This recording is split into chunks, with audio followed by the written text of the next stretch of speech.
I told you something was going to happen.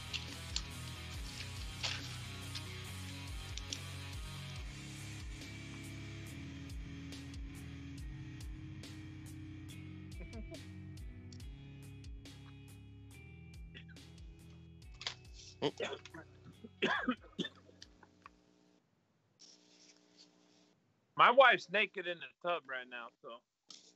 And your hair, why? She's only like 10 feet away. I can still talk to her. I need physical contact. I don't need communication. Can go. If you want me to go, I'll go. Yeah, go ahead and go. We don't need you during the stream. Go. You want me to leave the call open so you can listen? No, you can thump in peace. You good. Damn. I think I seen a hater in the background.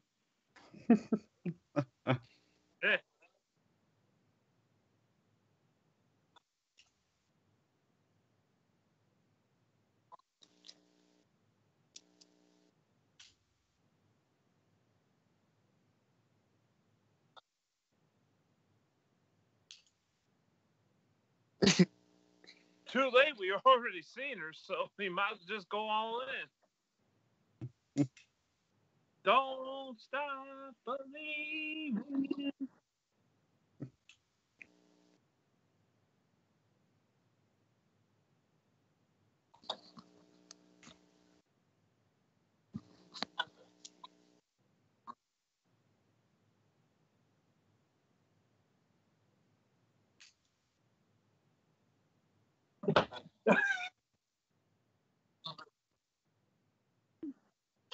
I just scared the crap out of my cat.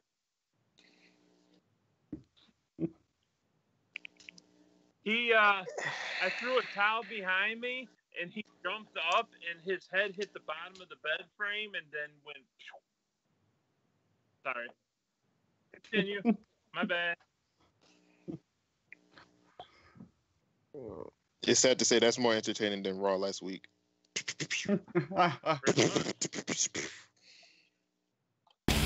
Ladies and gentlemen, it is time for the Raw Weekend Review. That was even better than my Bears in the second half last week.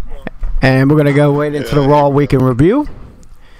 All right. Well, he, of course, went right into it. But, I mean, there were some positives. There were a lot of negatives. But let's go with the first positive. On Twitter, the night before, they announced that Renee Young would be the permanent third host, or the commentator for Raw, replacing Jonathan Coachman, which I think two of the three people here are happy about.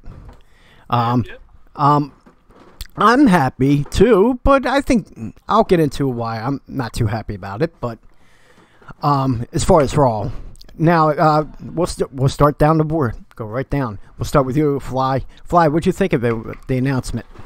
I think it's a great move. She was due for something to happen, and I think this is a great spot for her to be in. Okay. All right, and then what about you, Matt Griff?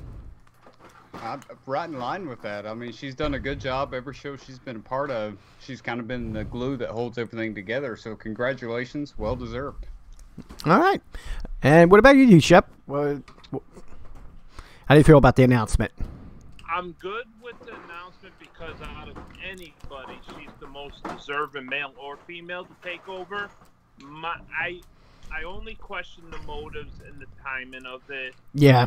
And other than that, I 100% agree with it. Like, I have no issue there. Like, I'm telling you, before anybody else they could have picked for the role, it was the perfect choice, male or female. I just question the timing. And yeah, I'm with you with that. The one thing I would say, if it could have been either Raw or SmackDown, I think maybe SmackDown, because you got Corey Graves on both shows.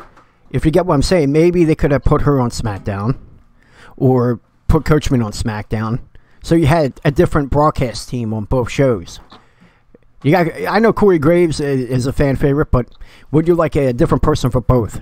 Because you see him. The only problem with that is Corey's basically the heel 90% of the time, and whether you have Saxon or Coach with Renee on Raw, it doesn't mesh like Renee and Corey does. So I think that mixture is going to mesh whether it's Raw or SmackDown. So you kind of it was a no-lose situation. Yeah, but you know what? The coach has a history of being like a douche. I mean, we've all seen it back in the early days. You'd have to turn him, obviously. Then. Exactly. Well, it could be quickly done, you know. We got plenty of people that turned without, you know, that just came out of nowhere. And one I'm starting to question, too, what happened. But we'll get into that later in the show. All right, so we talked about that. Now, the first thing, I'm going to go into this.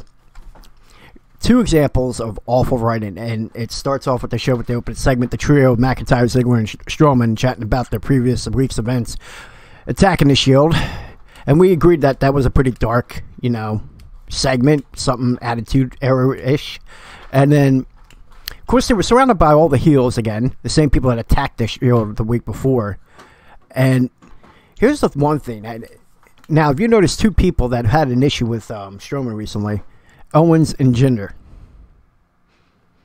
My question to you guys,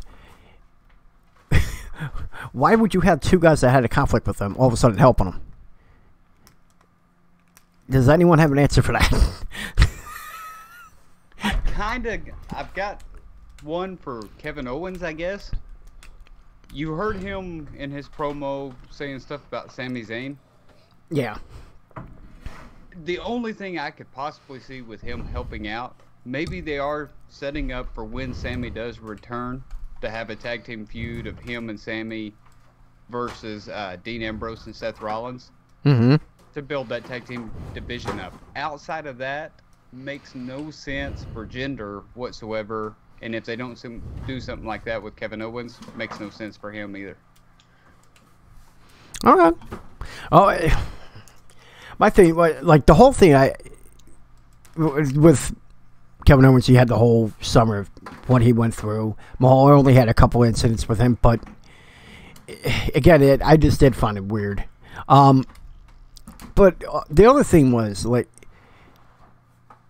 with the whole trio thing, doesn't it seem forced at this point just to build we talked about this last week. I don't think you weren't in here.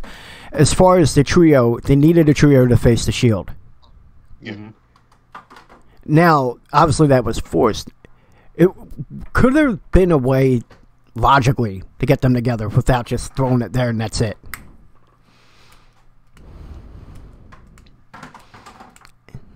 Is that YouTuber? D-Shep for president. I really got nothing. Yeah.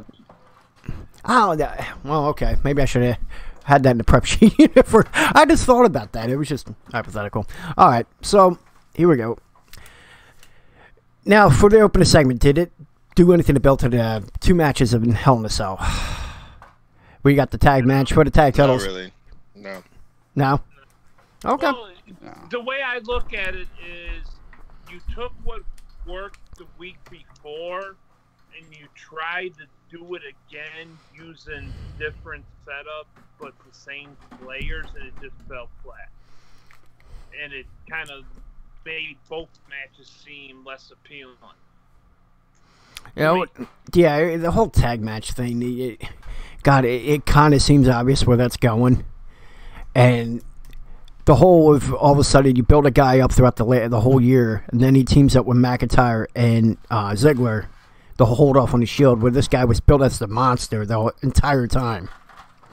That's what kills that part for me.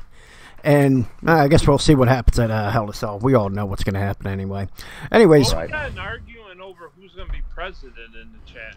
I want to say... I'd like to say that nobody said 5, by the way. Well, or even me. Looks like it's 1-1 here. Yeah. I know. So we're on the board at least. I'm a 0 anyway. Yo, what's up, great one? Yeah, I just found that weird, that open segment. And then we'll go into the Kevin Owens segment right there, is where he faced Tyler Breeze later on that night. And it was a pretty much quick squash. Not even a match. It was just an attack. And then he goes on into a promo saying he has carte blanche to do whatever he wants, whenever. Given to him by Corbin. Then he blames Bobby Lashley. Where does that come from? Thank you, Get 'em Jones.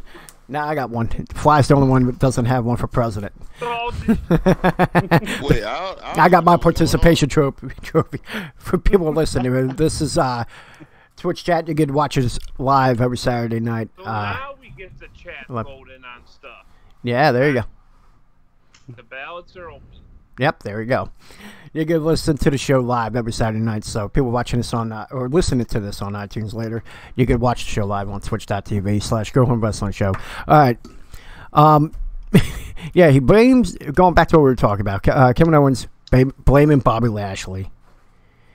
Like, if you're going to go with that segment, and then later on you see that this is a thing, if they make questionable of a heel turn.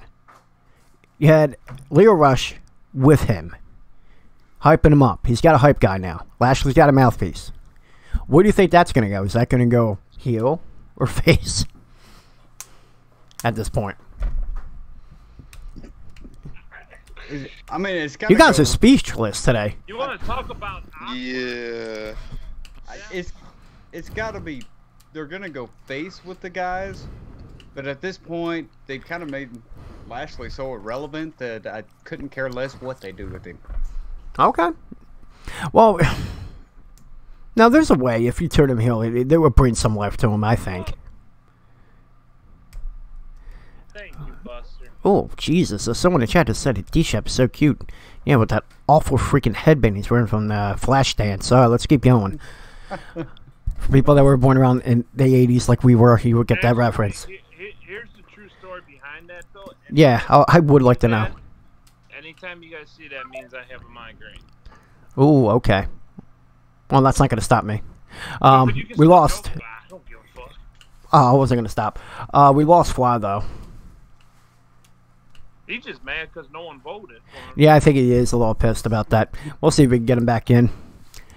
He can't pop back in. He's still in the still in the call. Oh, nope. Now he isn't. Hold on. Give one second. He keeps pointing at his head for some reason now. Freaking weird. But, whoa! Gray voted for him right as he leaves, too. I tell you. In the fill-in. He a tiebreaker then. YouTuber says he was fun. And no, I didn't piss anyone off, hon. Wife's talking shit in the background. Let's see if we can add Fly real quick.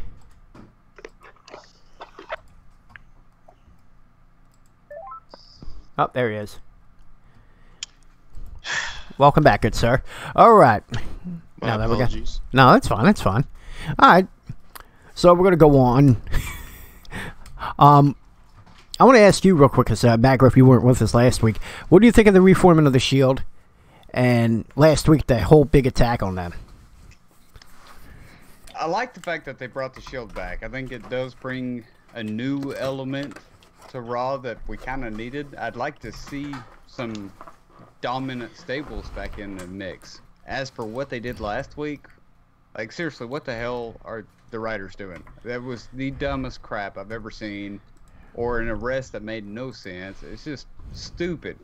Oh, and then they built on that this week because they made a make-believe wall out of nowhere this week when they were getting threatened to be arrested again. Right. I mean, it's like you took the dumbass pill, and then you're like, next week I'll take another. Yeah, and they expect the entire universe just to all be second graders, I guess. We're all just stupid and supposed to go with what they're telling us. Come on, guys. Write something decent. Well, I always give it, like, this is how I feel about the writing on Raw. It's like any episode of Family Guy. No matter what shenanigans goes on throughout the whole episode, at the end, they're sitting on the couch, and they're perfectly normal, like nothing happened throughout the show. They're back at home, everything's safe. Peter, could get blown up in a plane or whatever, and he's back on that couch later on in that episode, the end episode. That's what it comes off to me when you watch an episode of Raw, because the writing's just that freaking bad. And I've always tried to say, let's not be so negative. I don't want that vibe on this show. I'm sure you guys don't want to be that way too, in a way, but we got to call it out for what it is. Because SmackDown. How can you not with Raw right now? I mean, jeez. Yeah, no, I agree. Like NXT, good show. Not much to it. You don't need too much. It's pretty simple. Gets right to the point, and that's why that's good. Same thing with 205 Live. Hold on. Hold on. We're going to see. Oh, nothing on that. Okay. And then SmackDown. We could at least agree that the writings are way better on there. There's some things they miss on too, but it's a lot better than Raw. Absolutely. All right. Now, I did ask the question about it. How does everyone feel about Kevin Owens' role as of late? And we kind of already tackled that. I'm going to share something with you guys. Hold on with the call. We're going to go right into the system sound. There you go. Going to go right into this. Triple H. Of course, I want to ask you real quick, Magriff, because we talked about this last week. What did you think of that Triple H, Shawn Michaels exchange? Oh, I'm sorry, Undertaker, HBK exchange last week on Raw.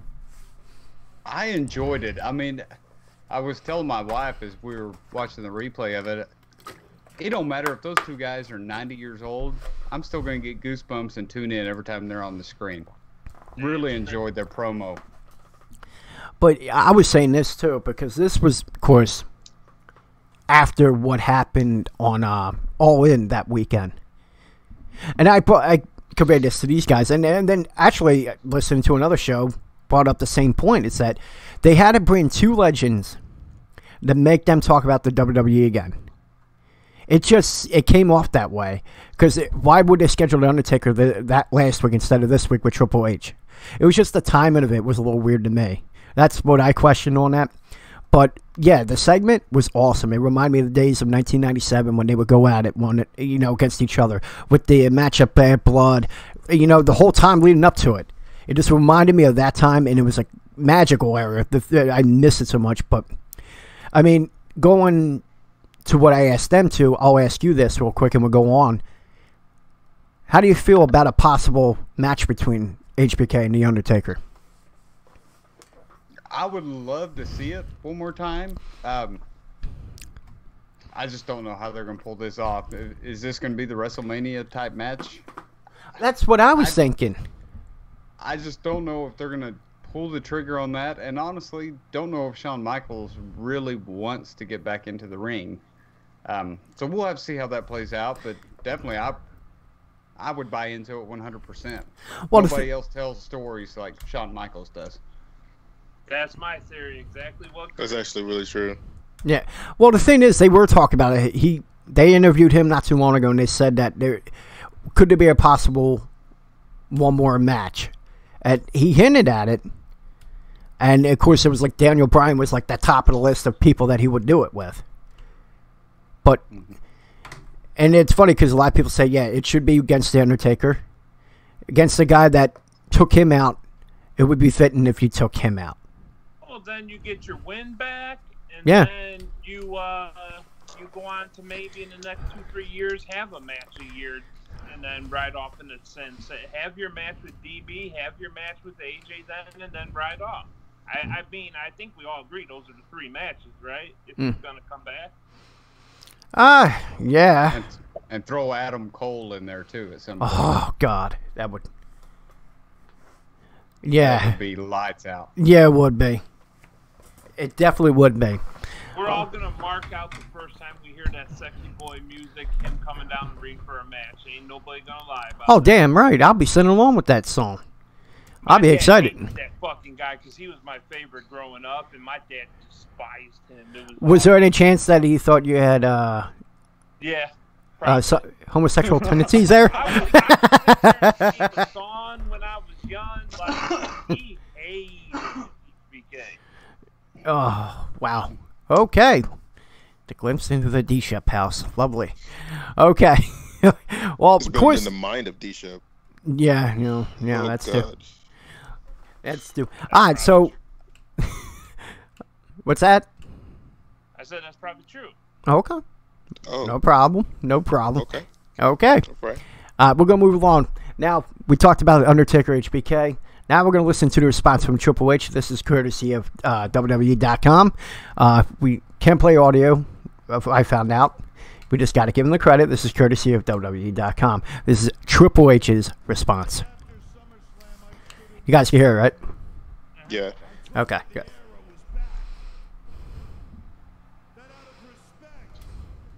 Mutual respect, The Undertaker and I would face each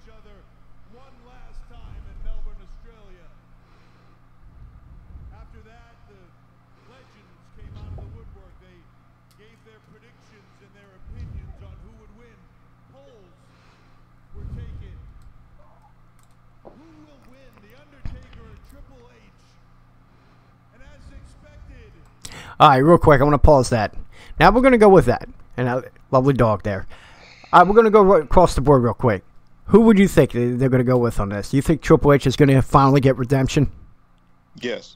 You think so? Yes.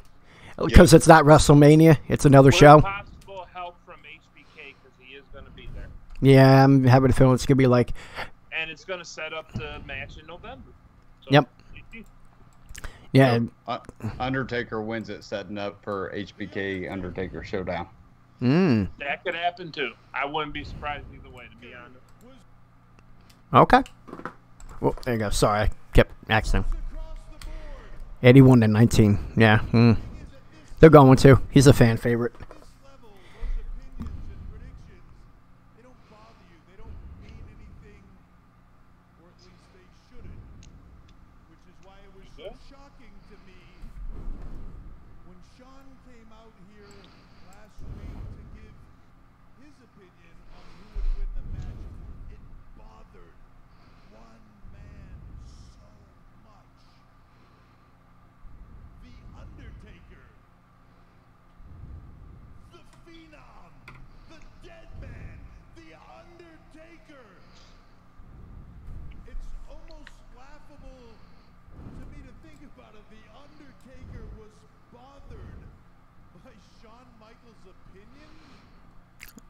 Apparently someone's saying they can't hear it. I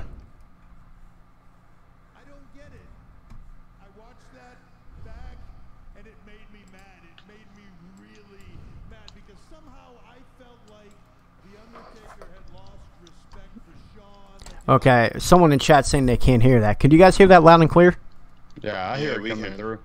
I hear it coming through the Skype, but I don't have the stream volume up. So If anyone else could confirm that. Very low? Someone in the chat saying they can't hear that. Could you guys hear that loud and clear? yeah, I don't hear it in the stream. To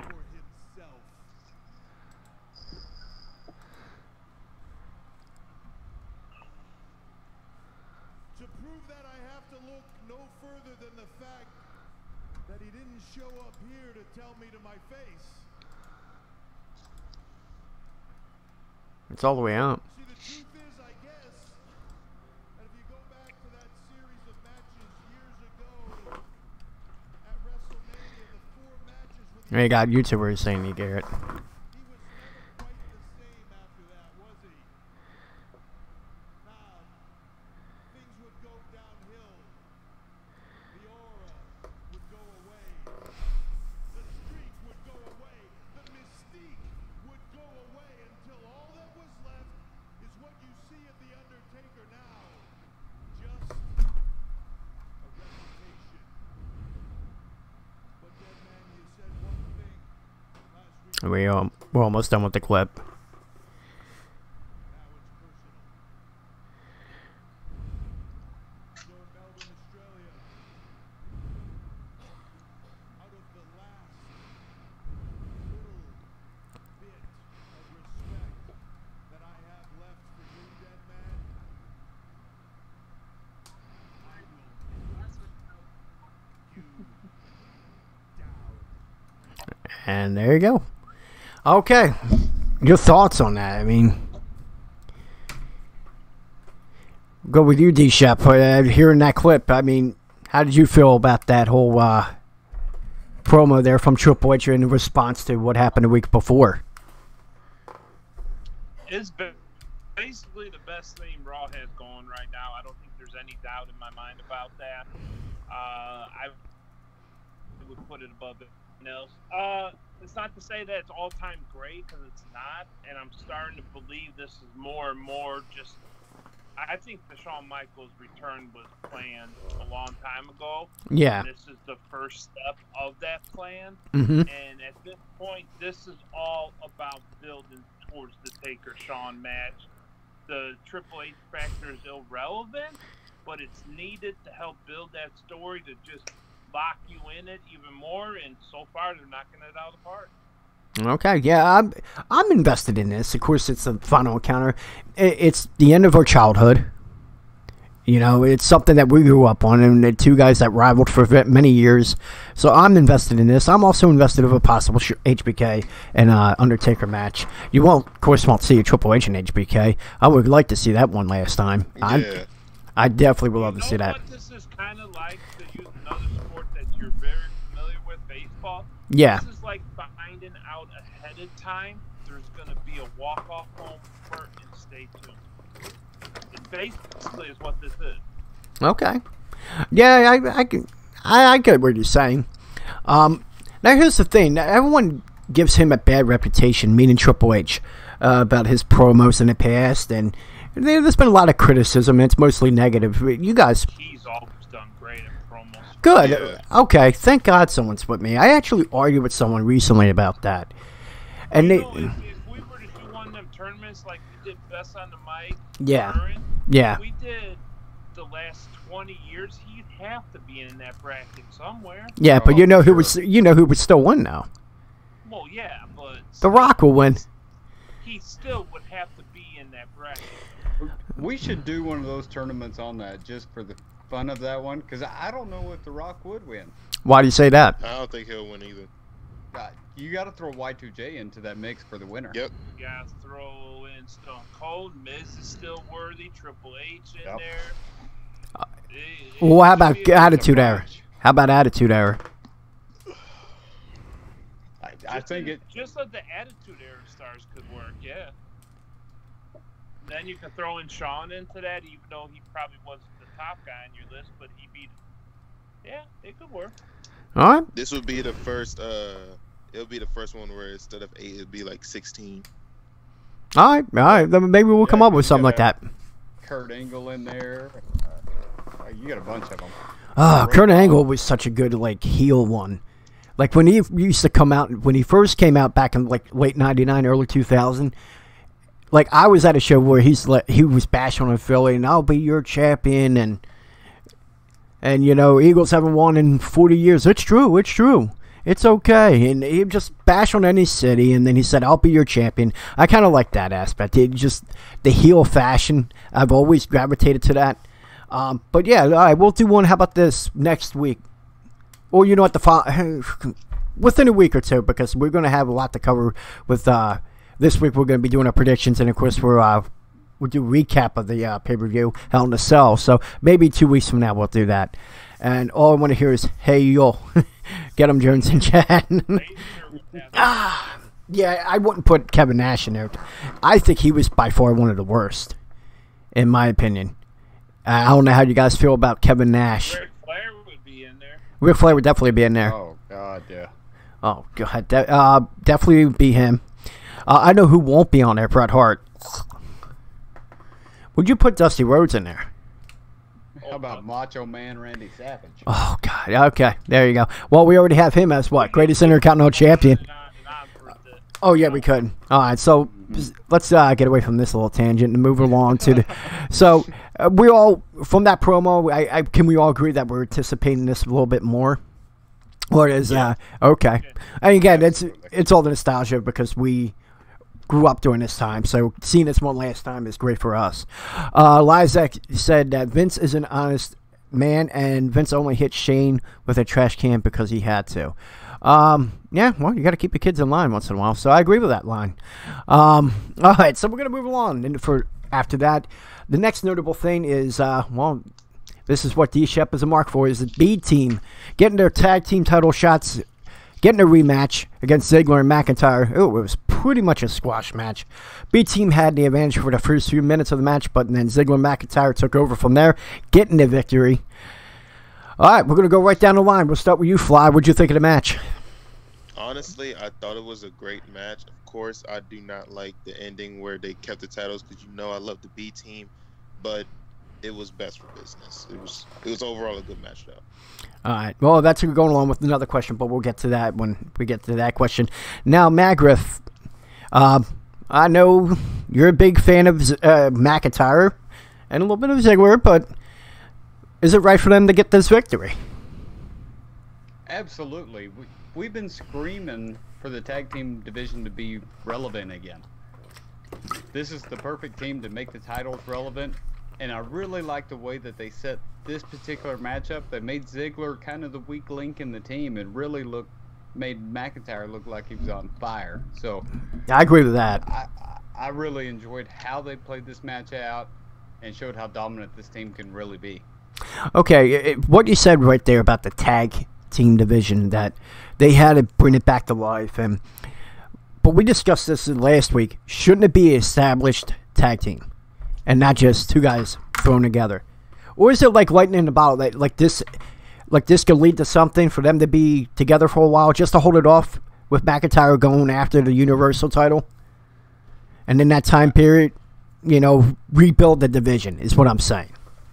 I think that's exactly what they're doing. They're trying to get McIntyre to that level. Okay. And they've got to hold him back a little bit to let all this other stuff play out. So why not use the fire that he's on to build your tag team division back up? And that's the problem having all this talent, because you want this guy to get the push, that guy to get the push. But in this instance, I think it's good for him to be where he's at. Okay, all right. You actually changed my opinion about that. But D-Shep, I know you're the mark for the B team, but what did you think of the match? Did you agree with the ending? Did you like it? Go ahead, sir. Yes and no. I'm a little torn on this because as much as I love the fact, I agree, building the division, yeah, it's fine, but they're only temporary building, and that's my only issue with the B team losing, is because you're just, pretty soon you're going to have a tag team division that is only guys that are thrown together, like you said, Browns and Ambrose. Then you're going to have Sammy and Kevin eventually. And the only problem with that is all your legit tag teams, like B Team, like Revival, and a few others, they're irrelevant. Because as much as they're reviving the tag team division, how revived is it if only 2 or 3 teams can seriously make a run? Yeah, I get what you're saying with. I get what you're saying with that. The only issue. I worry. I like it in the short term. I'm very happy with it now, but I'm worried.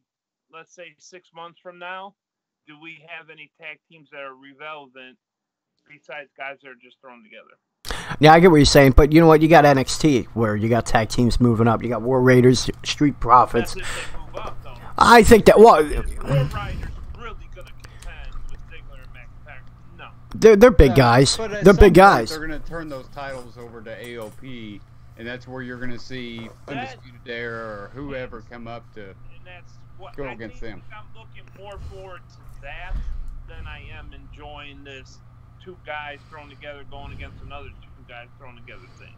Yeah, well, that's what I do like about the NXT product. It's going to produce more tag teams, and in the time that you're throwing these guys together, you're having people, developing on the getting better in the NXT level, coming up to the main roster, and there you go. You'll have your established tag teams. Like, Yeah, it's like a Band-Aid, you could say, for now. yeah, it is. Okay, so we all think that it's best for the tag team division for them to have the titles for the time period. Of course, we'll get into predictions of the tag team title match at Hell in a Cell between them two and the Shield members, Ambrose and Rollins. So we're gonna move along now. We ain't gonna go too far. It's only a couple minutes long. This is the last clip of the evening, and this is Mick Foley, Elias. Now we go into the segment. And we all don't agree with what they're doing with Elias. Luckily, this week he did get a match. But, well, here we go. We're going to go right into this. Again, let me get it out there. This is courtesy of WWE.com. Just so we don't get in trouble. Here we go. It's only a minute and a half.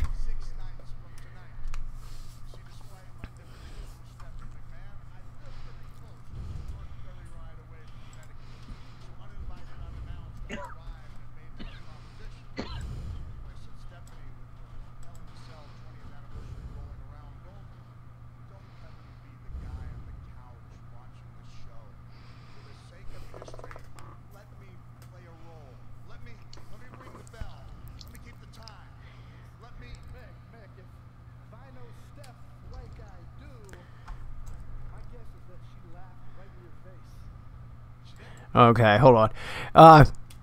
Foley was money in this promo, yes. Do you have anything you'd like to fly? If you want to, if anything you guys want me to tell me to pause, and I'll pause it. So if you guys have anything. Honestly, Foley definitely made this more interesting than I was at first. Yeah. Because this nobody really understands how Hell in a Cell was until you sit back and remember Undertaker and Foley. And which you will right after Hell in a Cell, where you watched 20 Years of Hell by Mick Foley right after Hell in a Cell pay-per-view this Sunday. Okay, all right.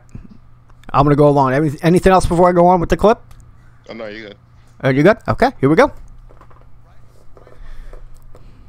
then I reminded her of a moment in time after I'd been thrown off that massive structure. Man, was that a scary moment. A gurney, a stretcher on wheels out, but there was nowhere for the gurney to go. So the massive cell started ascending towards the heavens with the Undertaker on top. That was an iconic shot. Stretcher rolled out. They knew. They didn't think they knew. That match was over.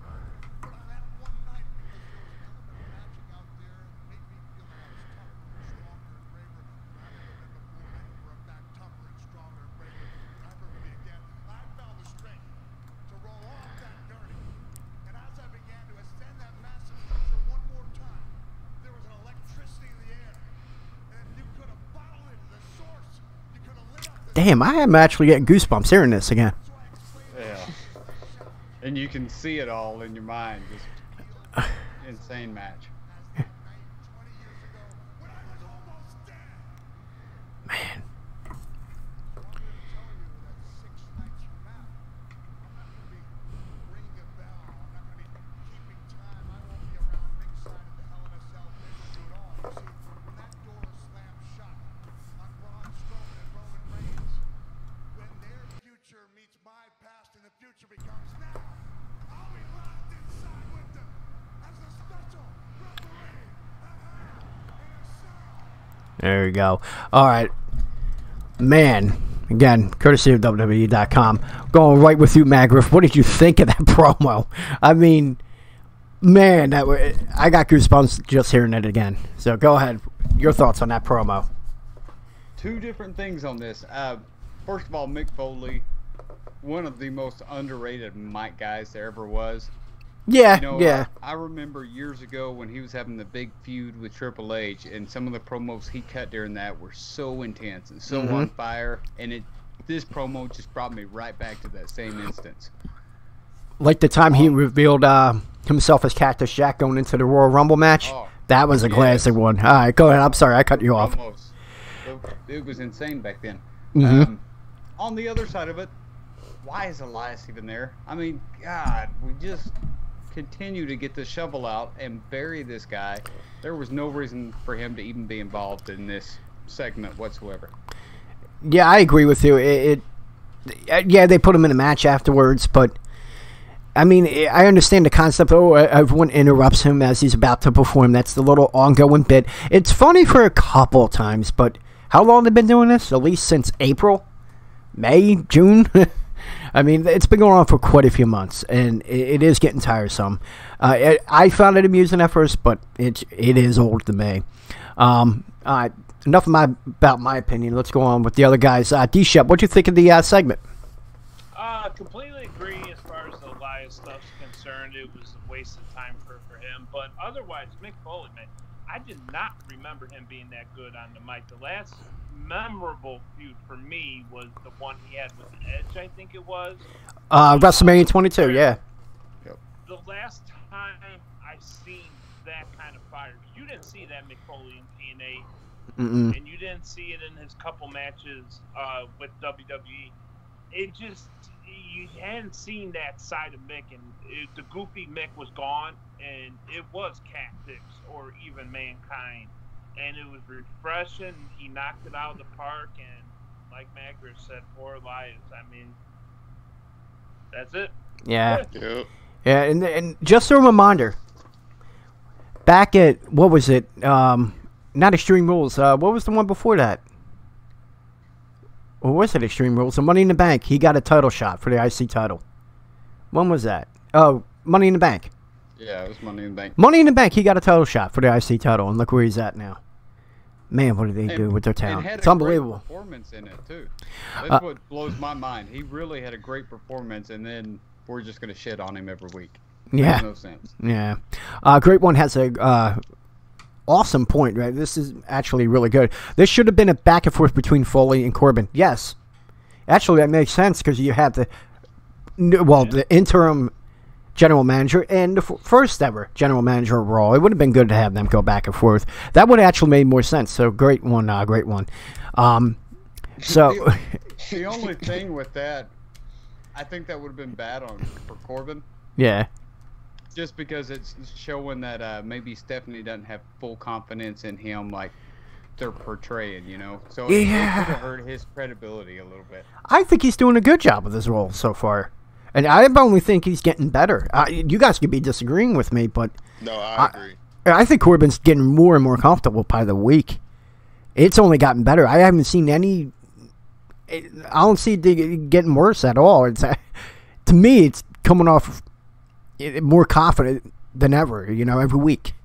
And I completely agree with that. I'm just saying, in that scenario, if Stephanie made a call to make Mick the special guest referee and Corbin's got a problem with it, he's going against Stephanie, and they're hand in hand. She's got full faith in him. It kind of hurts his credibility as a character if all of a sudden it's bucking against Stephanie a little bit. Yeah, I can see that. But also, if you have that kind of confidence in Elias going up toe to toe with him, and then why wouldn't you push him as far as in ring too? I agree. And again, it goes back to what we were saying. All right, so we didn't get your take, Fly. What'd you think of that segment? Oh no, they shot it right down the line. It was definitely just a waste of time for what's his name? See, now it's gonna work through my head. Elias and Foley definitely is underrated on the mic, as you said. Mm-hmm. Definitely made the match even more interesting just from that. Well, of course, the match between Elias and Balor, not worth covering. Nope. It really wasn't much there. Nope. And then another one they're misusing. It's unbelievable. So we're going to go on to the final segment, and then we'll go into SmackDown. And that's your Roman Reigns segment. Strowman comes out, calls out Roman Reigns as he was looking in back room for him throughout the, second half of the show. And then, of course, Reigns comes out. He's standing on the announce table, and then they go at it on the stage. And then Roman Reigns comes out stronger by doing a Samoa drop off the stage, and he walks away with the Universal title. Now, the one thing I would say that I did like with that segment, what did you see in that segment? The Universal title, which you didn't see the week before when he was coming into the, with the ambulance, during that whole two segments in the beginning and end of the show last week. You did not see that Universal title. You saw it this time. That's the only thing I liked about that segment. Now, I'll go down the line. That's the only. What do you mean I'm reaching? If that's the only good, that's the only good thing. They must have heard you from last week. Good for the segment. Yeah, that sounds exactly what I'm saying. Oh, okay. Well, when you have to go to that as the only good thing from the segment, that just tells you how bad the segment was. but you have to look at every little thing. We didn't agree with. We'll go down the line. We'll start with him, and I'll explain my point. D-Shep, what did you think of that the end segment of the show? Or the final segment? 100% garbage. To me, just because the dude comes out with the fucking belt, didn't hide the fact that it was an absolute shit segment. And let's look at it this way. What did more for that match? Was it the Mick Foley-Elias promo, or was it this segment at the end of the show? The Mick Foley promo. Yeah. Right? Yeah. So how bad is... for everything we said about Brock Lesnar, guess what? You were interested in every title match because you wanted him to lose. Mm-hmm. This, no one cares about this match because we all know what's going to happen. And you needed Mick Foley to get some people interested in this match. That's how bad this match is going to be. Yeah, I agree with you on that. Yeah, It would have probably been more interesting if it was the other way around. Just say if it's Strowman was chasing him, but him being the face, and then Reigns being the heel. I think people would probably be more into it at that point. But Exactly. yeah, it is kind of sad. All right, so Magriff, what's your take on that final segment? What else can you add to what D-Shep Exactly. said? It was absolute trash. And like he brought up, they're adding Mick Foley in just to be able to keep butts in the seats at the end of the pay-per-view Sunday. Yeah. Nobody wants to see this match. It was a wasted segment. I would have much rather them done something build up the tag team right there instead of the Universal title. Leave it what it was at the beginning of the show and give us something else. Well, couldn't you say I this? agree. Couldn't you say this is like the Chris Benoit Kane match back in Backlash 04? Oh, God. Where See, like we got to reach back to 04. Again, that tells you how bad. well, that's just an example, and I'm the old school guy, so I had to throw that out there. We all know this is garbage. Like, I would have much rather had Strowman versus Brock Lesnar and take the title, and then have Roman heel obviously get it from Strowman. But they fucked this up from the beginning. There's no saving it at this point. Mick Foley's a Band-Aid on a bullet wound. Okay. Get him, Jones. I have to put this because this was said in chat. I would say it was reaching if anyone else said it, but EJ has been calling to see the title for the last 2 weeks. Yeah, congrats. You've seen a belt. But hold on. It goes to my point. If it's so important, why would you not have that seen? It doesn't have to be seen every week, but you get my point. Like, if you see the champion, you should see the belt. Because even in the It should day, be automatic. There should never be a question. but back in the day when Austin would do whatever he did, he would come out with that big gold eagle belt. He'll drop it on the stage, but you would see it. All right, he's the champion. You got that. That's just that's me. That's the old school in me. That's what I want to say. The guy that's been chasing the belt for so long now, he finally gets it, and he don't even bring it out. That's my point. Exactly. That's just how valuable that belt has become. Well, it could be valuable if you put it on someone that would. I didn't agree with him winning the title. It should have been someone else. I think a possible second reign of Owens might have done something, and it would have helped his character too, because that's been thrown into the mud. That title will not be relevant again until it's Drew McIntyre taking that title. No, Rollins. It's a different title. What if Rollins? I think Rollins could bring it back. He was part of the reason the IC title is relevant again, in my opinion. All right, so But are they going to throw Rollins up against Reigns? I mean, that's the problem. What are you going to do it? I mean, it could be done. I mean, you've seen it turn before on the Shield, and we always said the best way for the crowd. You can't turn the same guy again, though. Can No, I would turn Reigns. I don't Reigns. think We've always said this from day one. Reigns. I know. Yeah. no, it's going to be Ambrose is the next one to. Probably. Sadly, and now. I wouldn't mind seeing heel Ambrose versus Reigns, to be honest, though. That would be More fun. behind that than Rollins But versus- you think that would make the title relevant again? Wouldn't you like it someone else? Absolutely. Oh, you More think? so than this match is gonna. Okay. All right. That's a good take. All right. Did we get your take, Fly? Well, you're you're same as them. I have no notes after what D-Shep said. Okay, no problem. All right, let's go with the conclusion. It's time to rate Raw. Real quick, 1 to 5. We're gonna start with you, D-Shep. 1 to 5. Oh, I'm so happy you just because this idea just popped in my head. Oh, I'm gonna God. go All with right. that. Oh God, here we go. Oh, A one. hey, back, Griff, let's sit back. Go ahead, buddy. Let's go ahead and sit back. Mick Foley and Triple H. That's it. Okay. That was it. That was it. I said that was damn it. it. All that build up for nothing. That's what I'm saying. All that build up for nothing. Just a waste of a segment. I feel bad for Mr. D-Shep. Go on, Magriff. How would you rate it 1 to 5?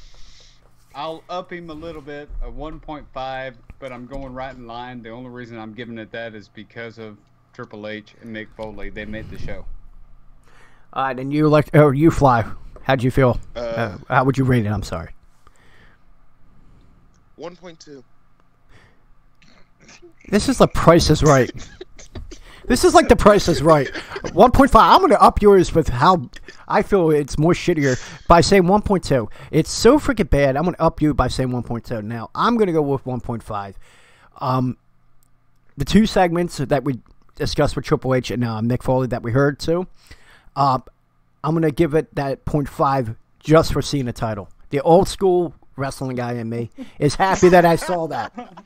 And you can make fun of it. You can bust my balls in chat. You can bust my balls in any way. I just like that. I like seeing that, and that's the old school in me. But speaking of which, what other title have you not seen in 2 weeks? I see. Yeah, IC's been off the radar too. Yeah, but that's been on every freaking week. I agree, but if you remember, a couple of weeks ago they were doing this open challenge, and I said at some point it's gonna get burned out, and they gotta do something. So I guess this is what they're doing. It's just kind of deleting them off TV completely. I think it's probably a temporary thing. To build on this match, and then we'll see what they go from there. We're just speculating what's going to happen. I have a feeling you're going to have new tag champions, and you're going to have all three guys having a title, and then one of them having two. Let me remind you, the IC champion is also going for the for the tag titles. I was never a fan of that, but again, okay, that's just the old school in me. Let's move along to SmackDown. Now we only went 53 minutes with Raw. Let's go with the show that we love the most. The workhorse title is not being defended at the pay-per-view. Yeah, that's even crazy. All right, so. U.S. title, where have you been? Oh yeah, Nakamura. Yeah, that is weird. That is odd. They have him he's been in a couple matches, but non-title. But you don't always have to put the title on the line on TV. Nope. But it should be somewhat expected on pay-per-views. But I think we're going into this match. I guess it's relevant for what we're discussing going into SmackDown with Hardy and Nakamura, and then a DQ to Orton attacking Hardy. We'll go into about the match in a second, but Nakamura, I mean, do you feel like he was just placed to the side because it's eventually going to be him and Orton going at it for the United States title? I think he was pushed to the side because they don't give a fuck about him, not because of a match with Orton. Yeah, honestly. And then why give him the title? Just gotta give it to somebody. That is odd. Be a random. And again, I like the right on SmackDown. Why they gave Jinder the title? That first month, how we all felt about that is kind of like that. You know what? That fan base. You're right, because you know what they merged with Noah over there in Japan. And they want him to stay and not go back to New Japan. So okay, well then do something with the guy. Coming from the Kingdom Strong style, pretty much giving him the title and they're not even doing anything with it. You think that's going to keep him? But Get Him Jones says it should have been a three-way for the U.S. title, but it could have been. But I see where I see where they're going with it, because I don't think Hardy's going to be. I think he's pretty much done after this, and it goes along with what Orton's doing. He took out what they could possibly go with is that he takes out Hardy in the Hell in a Cell match, and then it goes up against Nakamura, and then it goes with that angle of that. Yeah, you were a legend over in Japan, blah blah blah, but you're coming over here, and I could really think that's going to happen. I agree with you that makes sense, but I'm under the impression they're going with Orton going after fan favorite faces. I don't think they're going to throw him after Nakamura as much as I'd rather see that. I just don't see it actually happening. Yeah, I don't. Yeah, you're right. You're right, because with the heel Nakamura. Yeah, all right, I get your point. I'm an ass. Okay, going into that first match, Fly. What'd you think of the first match? I agree you can justify it, though. You could justify the feud. Yeah. Absolutely, 1,000%. But it's just, they make it seem like they're going to use him to go tackle fan favorites, and I honestly still think the next one's going to be Rey Mysterio. Yeah, they're talking about him coming back. Yeah, that could work, and they have some history with one another, 2006 to be exact. So, Fly, what'd you think of the match between Nakamura and Hardy? They always have some great matches, and it was once again interrupted by Orton.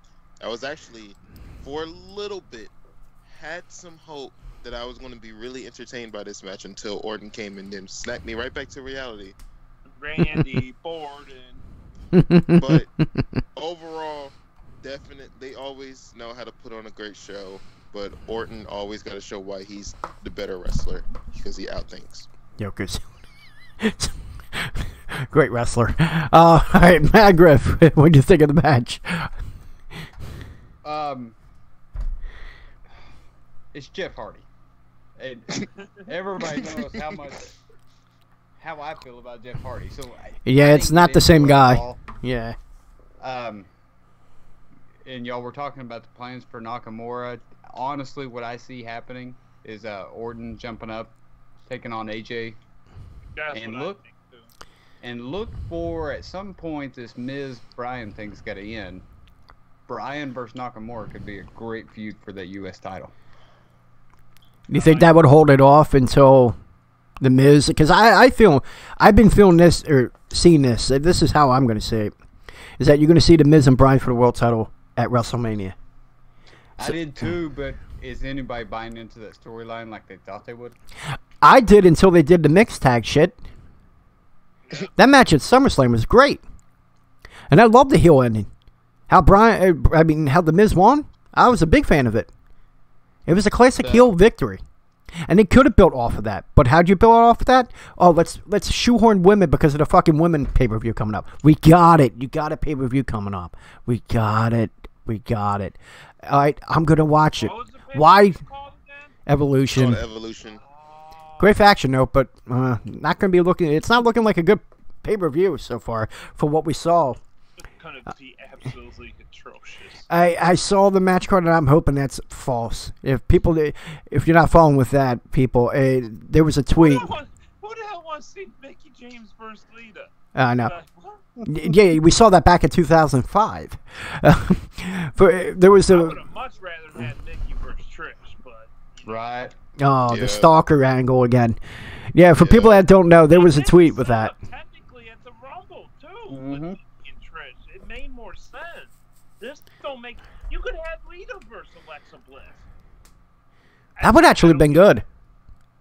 I think that would actually have worked out. But, yeah, again, there was a photo tweeted with the matches. And, yeah, the women's tag titles was on there.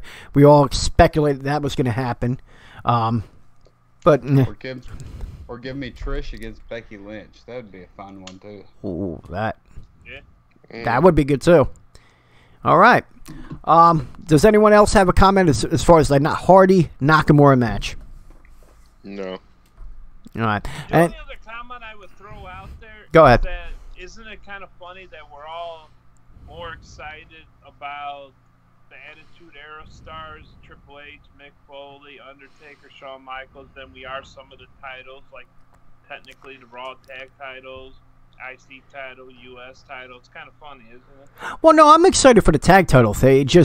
My only thing was, does it take it away from having two guys thrown together against established tag team? That was my only thing on that. I'm excited for that match. That's why I lumped that in with the ICUS title. I'm more invested in these Attitude Era stars coming back than I am some of the secondary titles. Well, yeah, because we all know why. Because they put like handcuffs on them. They don't give them free reign like they did back in the day.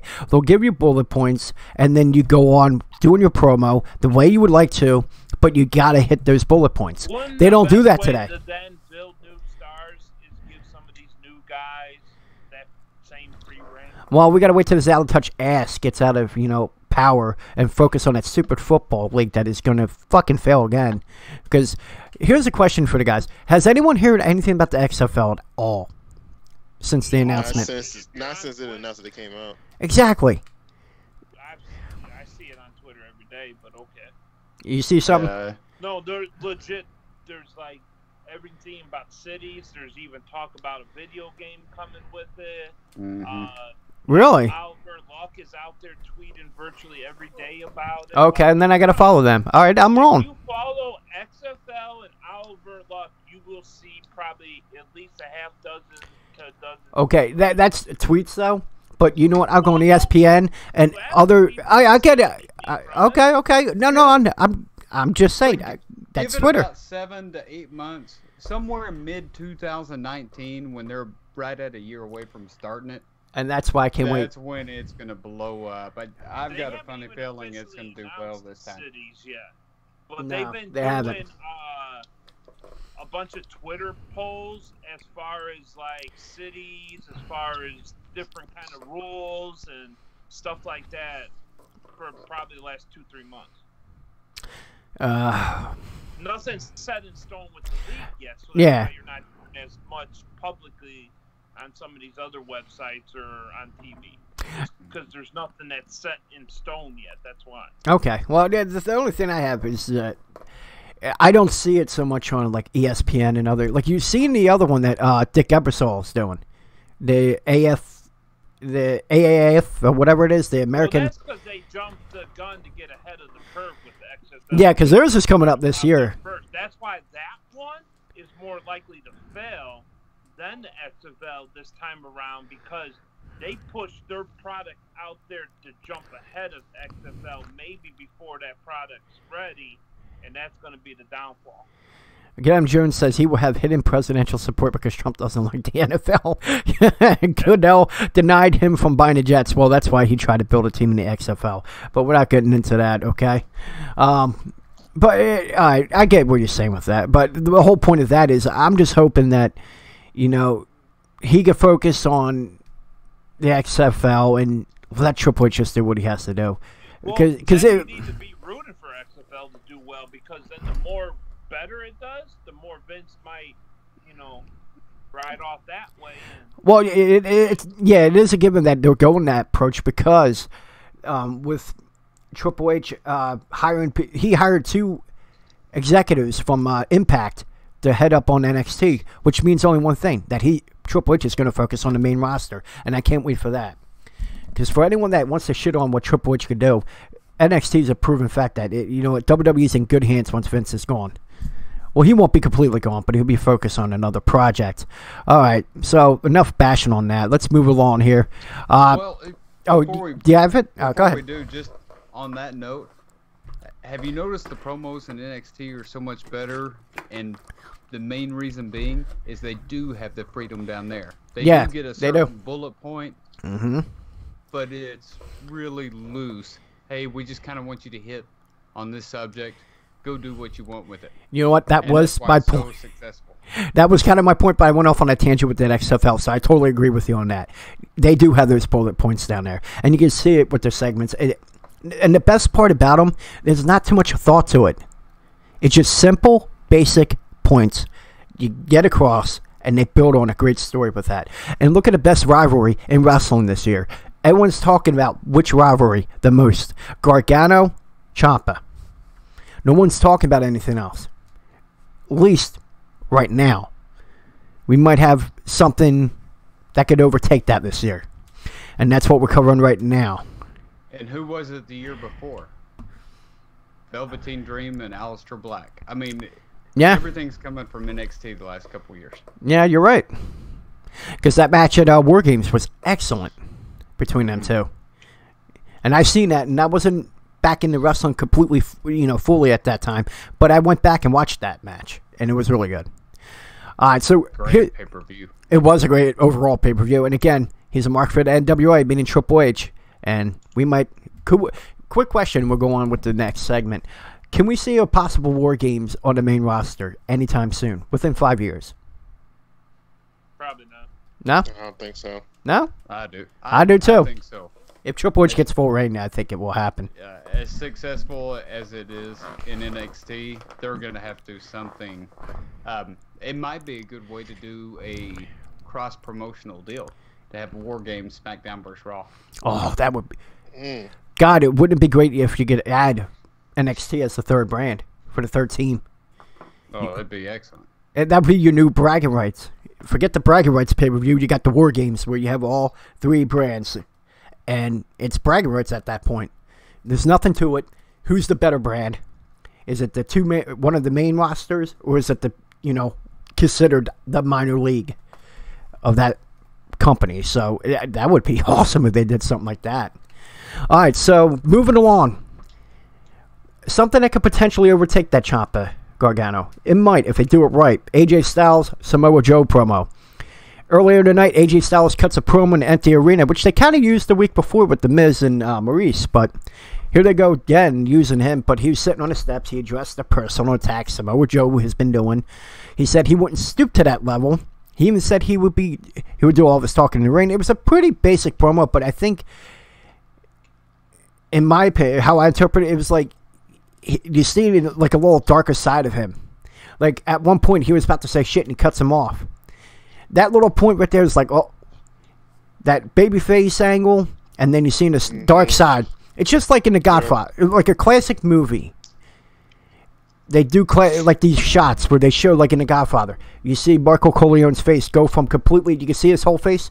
By half the movie, you could barely see it. Half of it's in the shadow. By the end, it's completely in the shadow. That's how I saw that promo with him. You guys, what did you think of that promo? Start with you, D-Shep. Didn't really add too much to this. It was just more the same, but it was the same that was good. So it didn't add to anything for me, but I felt like it was just a continuation. I get what you're saying. Okay. And like I said, the words didn't do a lot. It was just how he interpreted, like how he expressed it. You start to see a little bit of the anger, and like I said, they almost slipping shit. Saying that was show. You know, one thing I should ask before you move on. Yeah, go ahead. It's kind of funny when you say, "I'm gonna let my ring work do the talking," as you're doing a promo in an empty arena. It kind of seems a little hypocritical, but you know, I'll do my talking in the ring. But meanwhile, blah blah blah blah blah blah blah. So that was the only part for me. I was like, huh? What do you think of that though? Like them doing the empty arena promo. I mean, lame. You don't like it? It kind of is lame, yeah. Okay, all right, Magriff, what'd you think of this segment? I really enjoyed it. To me, this is AJ Styles' best work of a promo. Not when he's going over the top, trying to sell it completely. He's kicked back, and it's almost more like a shoot style to where he's just saying what comes out. I enjoyed the promo. Did it invest me into the storyline any more than what I was? No. I mean, like D-Ship said, it was continuation. But I enjoyed the promo. I thought it was really good. See, I agree. I enjoyed it because it was just like it was showing a different side of him. And yes, you said he was laid back with that, but come on, it just the whole. He's a babyface, but he's showing a different side of him, which you kind of saw before, but now you're seeing it in a different way because his family was attacked. And how would you act in that situation? I'm sure we'll all act the same way. Fly, what'd you think of the segment? Yeah, definitely. I do agree with Magriff. Definitely was some great work by AJ, but nothing that they've done in the past weeks has got me more invested in the match than I already am. Well, I'm already waiting for this, and it's going to be a great match. I definitely want to see it, but I feel like they haven't done anything to make me want to watch it more. Yeah, they haven't added anything in a while, it feels like. It feels like the first step was so outrageous and great. Yeah. And they're just playing catch up now. Yeah, I get what you're saying with that. Or they'd be like, yeah, that actually worked out great, and we're going to keep it like that. No, they got to add something else to it. But at the same time, if you're comparing the two titles going on, Universal and this one, they're knocking it out of the park with WWE title right now. Because Universal is such shit as it stands. Yeah, which one will get the main event though? We all know what. Yeah, we all know that one. But now you had that promo. Then Samoa Joe responded with his segment, and it was pretty cool because it reminded me of the days of Eddie Guerrero, where he had the storybook and he told a story, and it was written pretty good. I thought it was written very, very well. And to me, it was unique. It was kind of different, even though it's been kind of used before. But I mean, again, he was taking the jabs, but he did it in the story, and it's pretty much, to me, well, he was telling the story to AJ Styles' daughter. And again, it's that another version of attacking the family. And I'll start with you on this, Griff. I mean, what do you think of the response to the AJ Styles segment? I see you grinning there. What's up? I loved it. I mean, it was just something off the wall and different than what we're used to seeing out of WWE. Yeah. So it was great, and the best part of the promo was the very end, the page where it says the end. He's got a picture of him holding the title and Wendy's arm around him. Dude, It was just such a great little piece to throw in there at the end. I loved the segment. it was a great way to attack, to do another attack on the family. And didn't it remind you of the Uncle Eddie stories back in 2005 with Eddie Guerrero and Rey Mysterio? Mm-hmm. It was just the same way, but again, it was another attack on it. I loved it. You Fly, you loved it? Oh, yeah, I loved it. Definitely agree with Matt Griff on that one. Nothing to add on that, or you're with it? You Nope. complete agreement with him? Look at my notes. Okay. All right. I see your notes. If there's nothing there, I got it. D-Shep, what'd you think of this segment? I definitely felt more from the Joe promo than the AJ promo. It was absolute gold. Yeah. But it still didn't really add anything more than I already had going for the match. But it was different, refreshing. I did like the new concept. Well, here's the thing. You know this isn't going to be a one-off match. You know this is going to be a little program between the two. You might get something different with this match that could just extend this the storyline even more. It will take it to that another level that you're saying. We just got to wait for the match at Hell in a Cell to see what happens. Is it what is he going to do? What is AJ going to do to extend this? What is going to extend the storyline even further? And it's going to happen. We know it's not going to be this is the last match and then that's it. I mean, they already promoted that they're going to go after each other. Or they're going to face one another at Super Showdown. Just who's going to walk into that show with the title? That is the question. And here's the neat thing about this particular rivalry. Yeah. They lived together. I mean, they were roommates for a long time. There's so many different angles they can bring into this rivalry. Yeah. It's going to be a lot of fun to see which direction they go with certain things or how stupid they can make it being WWE. Yeah, I agree with you on that. But you know what? It is very similar to the Ciampa Gargano because they were best friends. And they took that personal level. And like I said, when Ciampa spit on Gargano's ring and threw it away, it was like that moment. It was in that match. It was like holy shit. It was a holy shit moment. It just even got more personal, and that was of course the second match, and then they had the third one, which was also a classic. All right, so we'll see what they do. I mean, the final payoff to this last month comes this Sunday at Hell in a Cell. All right, so we move along from the world title picture to the SmackDown women's title picture. And then you had a match with Charlotte Flair, just going in a non-title match with Sonya Deville. Charlotte Flair wins with the figure 8. After the match, Charlotte was posing for a picture with a fan, and out of the crowd comes Becky Lynch, disguised as a fan, and attacks her. Now, we're going to go right down the line. Start with you, Matt Griff. What did you think of the match, and what did you think of the events after the match? The match, it is what it is. We all know what Charlotte's capable of the ring. Sonya Deville, I was actually really impressed with her in this match. She put on a good show. After the match... What, it didn't do anything? Well, I like what they're doing with Becky. It was just kind of a weird build to it. It was kind of slow getting to that point. Yep. But I enjoyed the actual segment and what they were doing with her. It was kind of weird getting to that session. But here's the thing. Look at what you're saying, like slow build.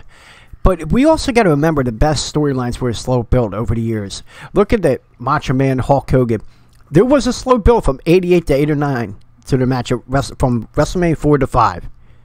And yes, I'm going back well over 30 years ago for that reference. I know. But But it says a lot because they don't do that today. And you're starting to see that a little bit more and more. Nakamura, AJ Styles is another one. Because all you're seeing on Raw mostly, you see like a couple matches and then that storyline is over. Well, you could have built more on that and they just threw it in trash can. They're done with that. They're moving on.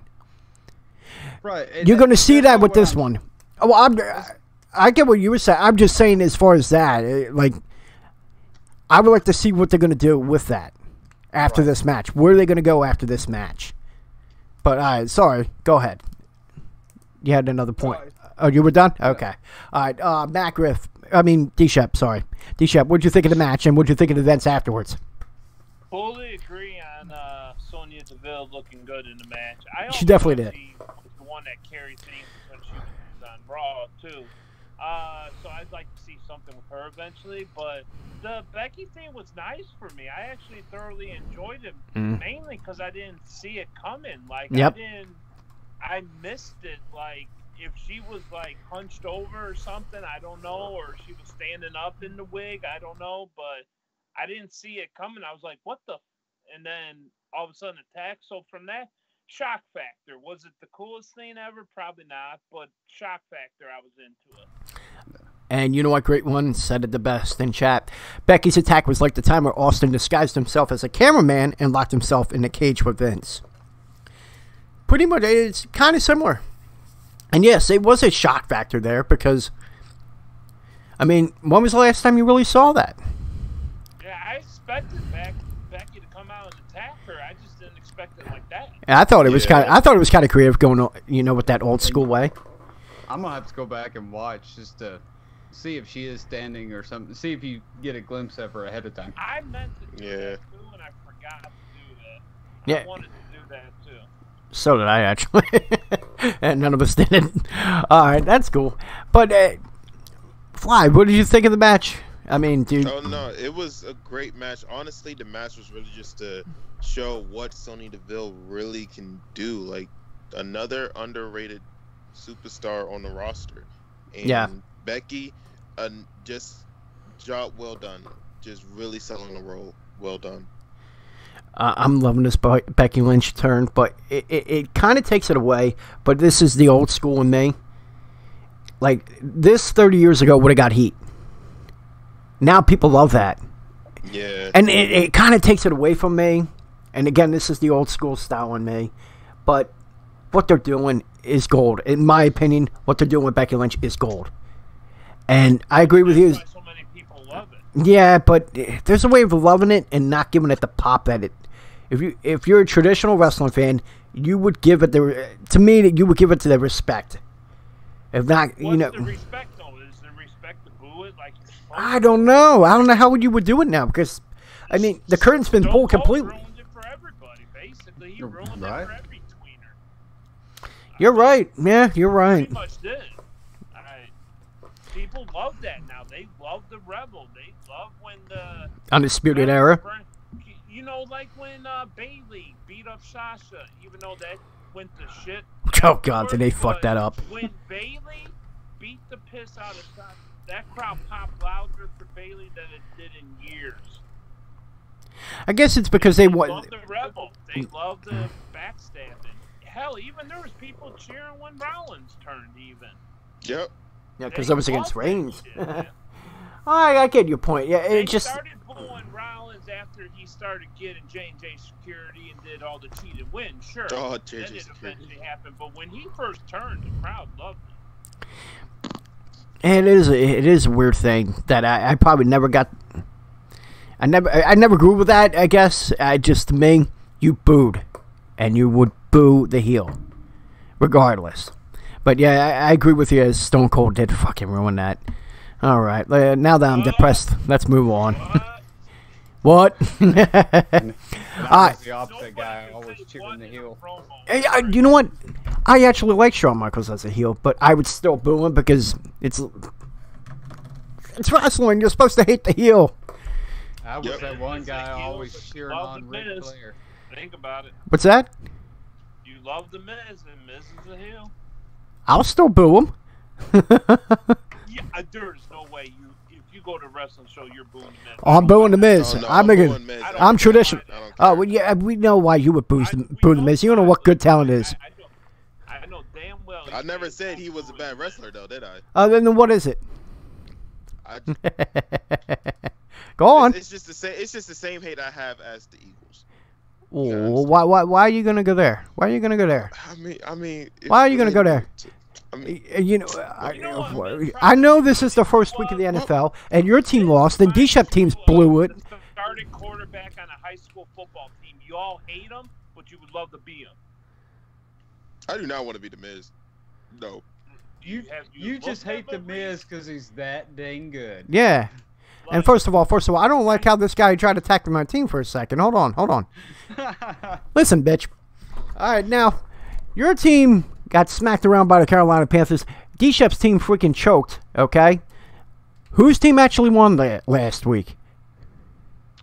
The Eagles. There was a lot of teams. The defense really won it for the Eagles. But not the offense, that's for sure. Well, hopefully it gets better tomorrow. But, okay.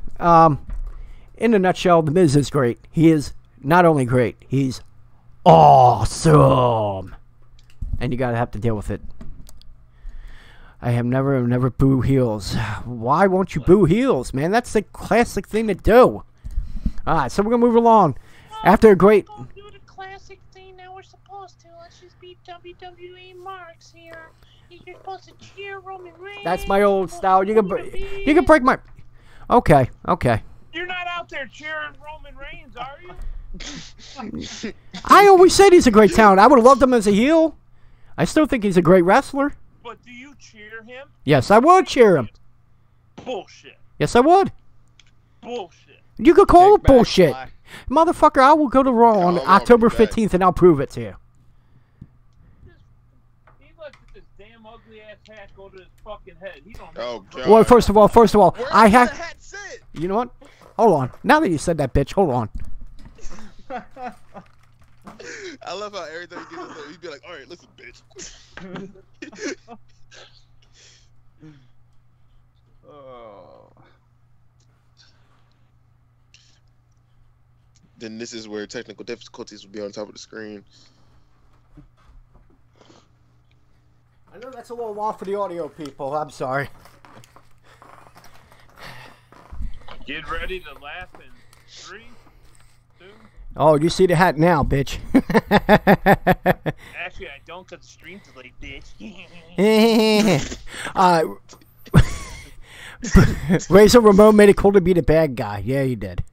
All right, let's move along. Now that I got the hat that annoys D-Shep, and sorry for the people listening to this audio later, I just went to get the hat that annoys D-Shep, and I'll tweet it at wrestling_go after the show. How about that? Now that I'm out of shape and I'm huffing and puffing, this is really awesome for the audio Did people. you really run just to get a hat?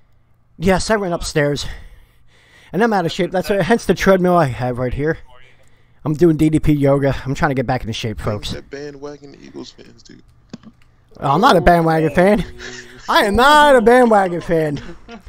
Believe it or not, I am not the traditional Philadelphia fan. You just hit him below the belt. No, he can hit me below the belt because I'm not the typical douchebag Philadelphia fan. I'm not that way.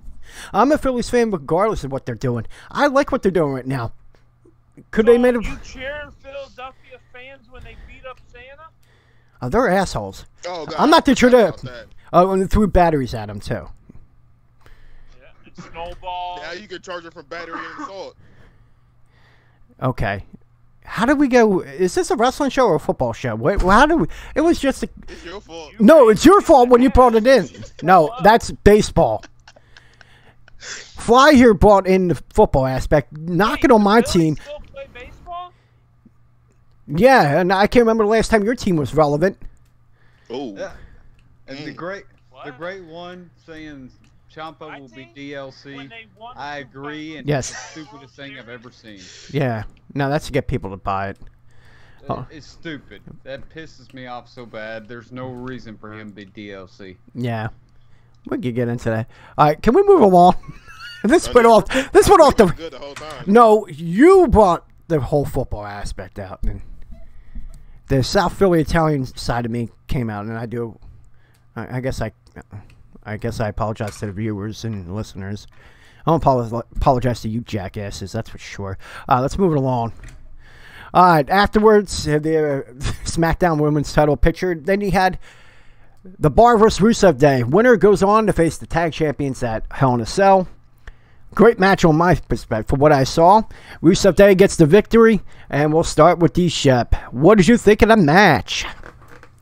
The match itself probably wasn't the greatest tag match I've ever seen. But Yeah. goddamn, I was happy that Rusev Day won. Yep. It was about time. Pretty much. I'm happy. All right. So do you think it was a good thing to give him that title push for at least the tag titles, of course?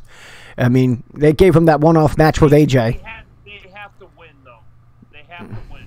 Yep. He lost the world title match. We all knew he was going to lose that, but he's got to win this match. But here's the thing. Basically, just put in the nail in the coffin if he loses this, too. This is his last chance to get a championship for a while. But New Day only having a title for a month? New Day. Oh, okay. All right. No hostility needed. I don't wanna No hostility was needed on that one. Broadcast shit every tag team tournament match for the next 2 years. No. No. All right. Magriff, what did you think of the match? And do you think it was good? Give him that a chance to face New Day.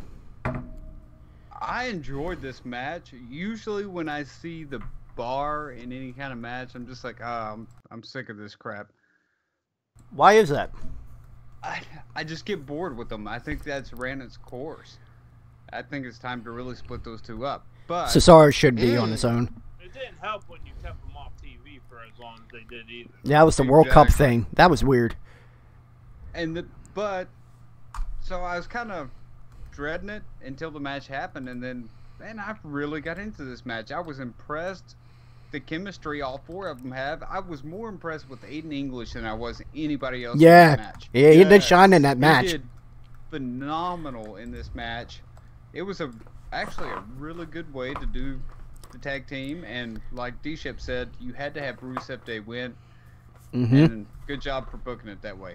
But really enjoyed that segment. I have a question for you guys, though. Do you notice something that I brought up before that happened in that match again?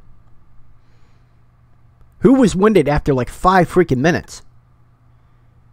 Wasn't Cesaro. Yeah. I can see why they put... What's going on with him? I see why they put him in the tag team, but Cesaro shouldn't have been that guy, in my opinion. Maybe someone else they could do it with, if you want to go with this meshing 2 guys together and form them a tag team. It seems like he has to be that guy. He's like Billy Gunn. Billy Gunn, well, he had a condition that prevented him from doing long-form matches, but Sheamus just can't seem to do that. If they would have split them up and then Sheamus remained on Raw, that would have been one of the perfect guys to join a faction with Braun Strowman right now. That actually would have been a great setup to have Sheamus and Braun Strowman working together. Yeah, but not as a tag team, but solo guys. No. Just as this faction storyline. I think he should be in a tag team because given that the guy's winded after 5 minutes, like the guy was winded. If you watch that match, rewatch that. In 5 minutes, he was already winded. Like, how can you be winded that quick? And I guess that tag team matches can do that to you as well, because but it's called staying in shape. But all right, moving along. Alexa Fly. Oh no, I totally agree. That was a great match. Aiden English stepping up. It was a great match. And I'm sorry, my negativity about that. I just noticed that real quick. But yeah, all right. So you agree with that? D-Shep, what'd you think of the match? I told you already. Oh, did I start with you? I'm sorry. I'm sorry. You did say something. My apologies. I haven't got back with it after that whole attack on my team. Yeah, it is a little awkward. I know. I got it. All right. So we'll see who wins. Rusev Day, New Day. Which day is going to be the holiday on Hell in a Cell? Moving along to the main event of the night. Maurice and Brie Bella. Exciting. Brie won by DQ. I want to go first. Okay. Well, let's ask this question. Was this a sloppy way to tell this story before the payoff at Hell in a Cell? It actually was. Yeah. No. No. I agree. Oh, I gotta hear this. I gotta hear this. Let's sit back. Let's sit back at the popcorn. We are forced to have the women involved with this. Yeah, obviously. We all agree that we Got don't some bootios. want them involved, right? So if they have to be involved, was this not the best Maurice and Brie Bella has looked since the women got involved with this feud? And it was. That's the only reason I'm saying what I'm saying.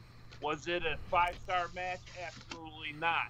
But it was the best outing that Maurice has had and Brie has had since they both returned to action.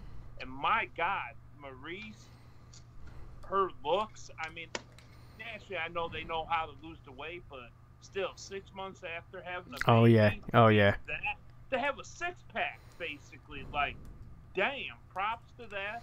Match itself, yeah, it was a solid C match at best, probably, but it was the best either woman has looked since this feud when they got involved. But couldn't there have been a better way to get really, like, a lot of heat as far as the Miz side? And just hear me out on this real quick. What if, in a way, like, you had their match, okay? And then you run with that angle from SummerSlam where, out of nowhere, the Miz does sneak up and get Bryan with the Fist of Fury with the Nux again. And, of course, the referee's distracted. And then what do you do to really get some heat with a guy? If Miz was to do the skull-crushing finale on his wife, attacking a woman, allowing her to get the victory, wouldn't attacking a woman get more heat and would have done something better than what But they did? He did attack the woman. He broke a count. He broke a count. No, he didn't. No, he pulled her out. Well, pulled it. Yeah. He pulled her out of the ring and she face planted. Like, And then sent Daniel Bryan into her. So I mean, Yeah. it got pretty aggressive in there. It was not bad. I would have liked to attack more. That's me.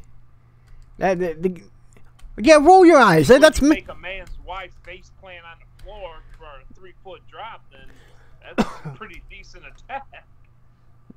I would expect it more. That's me. What did you expect Vince to just come out there and clock her? No, at least hit the finisher on her.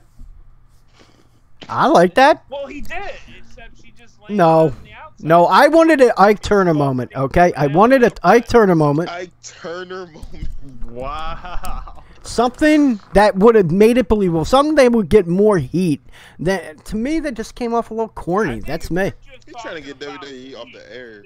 No, I'm not. There's a way you could do it. And it's plus, it's USA Network. It's cable television. People are paying for it. Guy's opinion, DJ, and be quiet for a minute. Just sit back and let's hear what some other people have to say. Mr. Negativity. Yeah, I am being negative tonight. What the fuck happened to me? All right, go ahead, Magriff. That fucking hat. No, it wasn't. It was way before I had this hat on. I thought I was going to be by myself on this one, and D-Shep completely surprised me. I actually enjoyed this segment. It was not a great match by any means, but Definitely it was wasn't. a decent match. We're going to be force-fed this. So I thought they did really well building the story. And like he was saying, Maurice looks phenomenal. I It's agree with that. incredible how they're doing it. But I actually really enjoyed the segment. All right. Well, yeah, I mean, not everyone sees it a different way. That's understandable. Yeah. Okay. Well, what's your take on there, Fly? I do kind of agree with D-Shep saying that it is the best that we've seen of Brie and Maurice. But I will say that I would like to see a different approach, like maybe I kind of want to see Daniel and Miz fight each other instead of the women fighting each other. Oh, definitely. Yeah, but you know what they're doing that for? It's, you know, the Yeah. forced stuff for the pay-per-view. And it is funny that all this is happening after the backlash from the Greatest Royal Rumble. It's just like they freaking went like 100 miles per hour where they were driving 60 before. Gotta keep your good. Yeah. It's damage control, but to me, if you wanted to keep this, I understand what they were trying to do with adding the women on. To me, it should have been just them two. And they could have went off with the Fist of Fury, and then you could build upon that. But instead, they threw the women in there, and hopefully this is only a one-off. I I just hope, for the love of God, it is. I get what you're saying as far as pulling her off, and that was it. Shit. Are we live still? Yep. Saying I had no internet for a second. Alright, we're good. Alright. I apologize. I'll cut that out. Alright, so let's go on with the conclusion. We'll start with you, Fly. 1 to 5. How would you rate it? I actually will give this a 3. Wow, 3. Okay. What about you, Matt Griff? What would you give it? 1 to 5? I'm right on the same boat. 3. Outside of the Jeff Hardy deal, it was actually a pretty good show. All right, D-Shep. I'm actually going to go all the way to a 4, believe it or not, just mainly the only not being a Jeff Hardy match. And like I said, I wasn't that upset with the main event, so I'm going to go with the 4. All right, you ready? I'm going with the lowest with a 2. I knew it. Whoa. I knew it. Did not like the go-home show. This was not a great go-home show to a pay-per-view. The only thing I did like is Rusev Day got the victory. I'm excited to see New Day and Rusev Day. Then Charlotte Flair match was pretty good, but the attack was one of the things that made it a 2. I didn't like the Nakamura Hardy match as much as when I first heard about it. I was like, oh, this could be something. It was a good match, but again, it's not doing anything. It's a 2. It was not a good go-home show. They did a better one last month, in my opinion. I know, this week I'm that guy. I am that guy. All right, so we go from there to the next segment, 3 count, ladies and gentlemen. 3 count is basically a segment where we name one thing we like the most, one thing we hated, and one thing we would have booked differently. We'll start with you, Electra Fly. I actually will say that I like Raw better than last week, but it was still bad. Keep it 100%. Okay. One thing I hated is that we are not giving credit to people when it is due. Meaning, people like Sonya Deville, people like Aiden English, people like well, actually, no, we are giving some recognition to Almas, but people like that's not really getting that much airtime or so much love. They're doing a lot of stuff that we want, but they're not up there. You know what I mean? Yeah, I get what you're saying. So I just give them more matches, give them some more airtime, and maybe we'll see a lot more matches. I mean, a lot more matches down the line that we actually been wanting for. Just not the people that we normally see. You know what I mean? Yeah.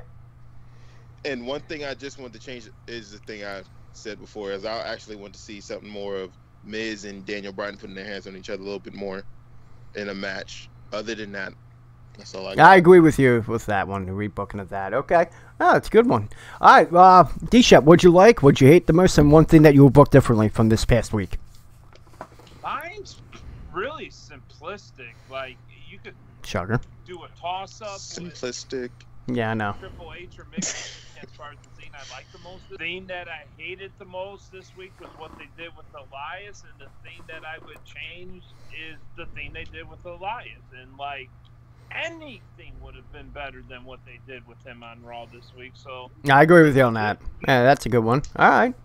Well, we got them too. Now it's you, Magriff. What do you got this week? One thing you like, hate, and what would you book differently? One thing I like the most is the Samoa Joe AJ Styles segments. I really enjoyed the storyline. I'm invested in that rivalry, so I really enjoyed that. The thing I hated the most this week, man, there's a bunch to choose from. But I'm going to stick with Jeff Hardy. I'm just tired of seeing him in the freaking ring. Retire and get off my TV. Say what to miss. If there's something I would change, if I was in creative, Yep. I would go out and hire a whole new team of writers for Monday Night Raw. That's exactly There you go. That's, wow. I agree with you. There you go. Jeez. Round of applause. Take a bow. Take a bow. Take a bow right now. That was good. All right. I have to address something in chat, okay? Real quick. This is just my day. Someone said there was not enough women beaten. Is the reason why I didn't like it. I don't see. You don't have. If they want to be held up as equals, expect them to get attacked sometimes. And it will, to get heat, to get legitimate heat, and they've done it in the past, even going back 30 years ago, yeah, some women will get attacked. And what does that do for the heel? Get some heat. That's all I'm saying. I'm not expecting like her to get punched for like 20 minutes. No. Just one simple move to get the heat. So. Well, and going to your point on that, I mean, if you remember the Orton Triple H rivalry, Stephanie. what was the big turning point on that? Stephanie. When he had handcuffed Triple H to the ropes and he attacked Stephanie right in front of Triple H. Yeah. And that really made everybody buy into that. Off the ropes, that Yeah. was crazy. That's what I'm talking about right there. It was that moment that whole rivalry took a different turn, and I guarantee everybody in here was invested in the rivalry as soon as that happened. Yeah. That's what I meant right there. It's natural. It's just the heat from doing something like that. That's, you can't do that much TV anymore. People are so damn sensitive. But you know what? Here's the thing. And this goes along. This is one rant, and then we'll get to the list. One thing that pisses me off is that, Howard, you got to be like, you got to whisper, oh, I'm a wrestling fan. Some people actually are ashamed to say that out loud because it is considered lower brow freaking entertainment. But when it comes to the standards of the PC culture, it's held to the same standard. Which one is it? Okay? It's a TV show. People just need to stop being such bitchy fucking little crybabies anymore. Fucking tired of it. You know, and there's one more thing I want to bring up because Get 'em Jones just said it in chat. What? I wasn't on the show last week, so I'm sure y'all talked about it. Why the crap do we have Drake Maverick all of a sudden as a mouthpiece? Dude, for AOP? I don't know. Like, And they forced the Leo Rush on. Stupidest thing I've ever seen in my life. I am so sick of Raw at this point.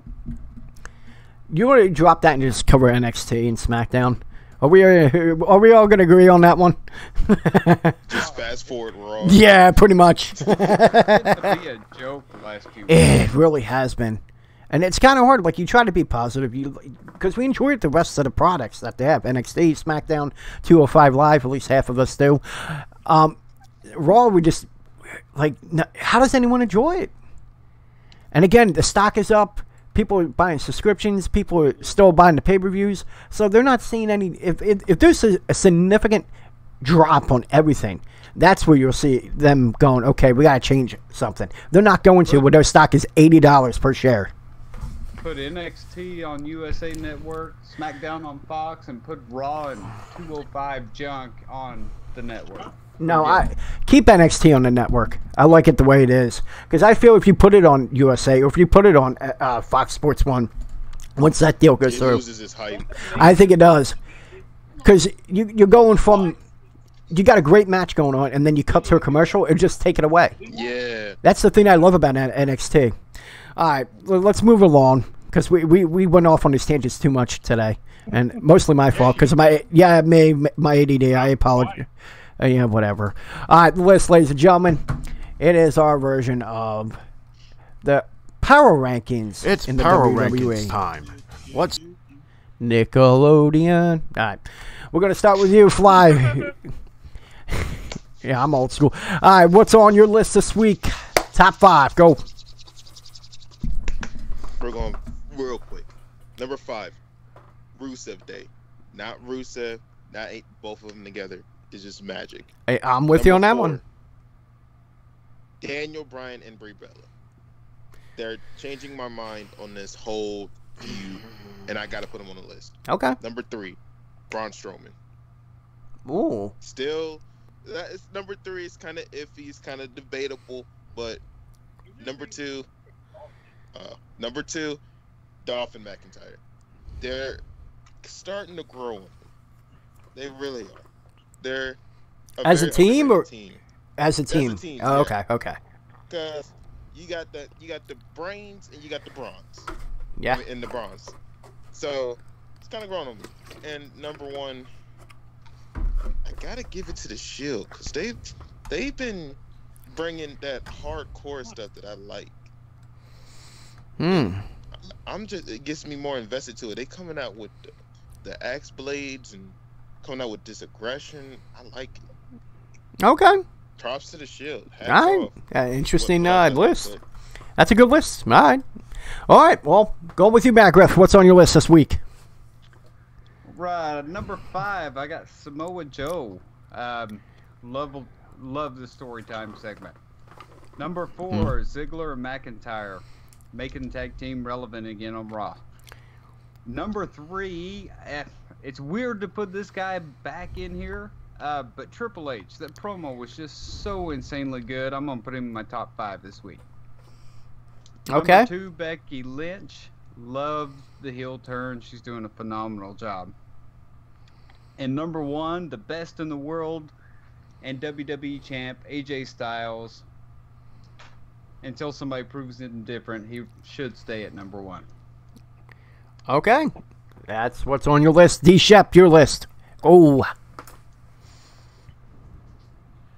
Number 5, I got Daniel Bryan and Brie Bella. All right.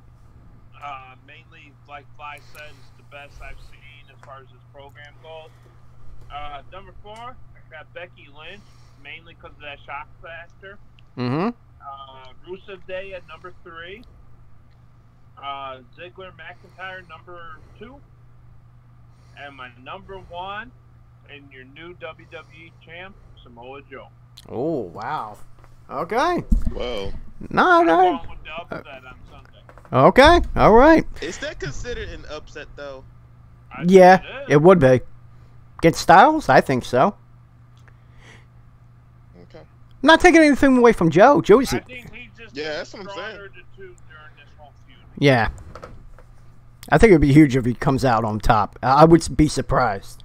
But I guess we'll find out tomorrow night. Okay. And here's who's on my list this week. Starting at number 5, Charlotte Flair. Great match with Sonya Deville.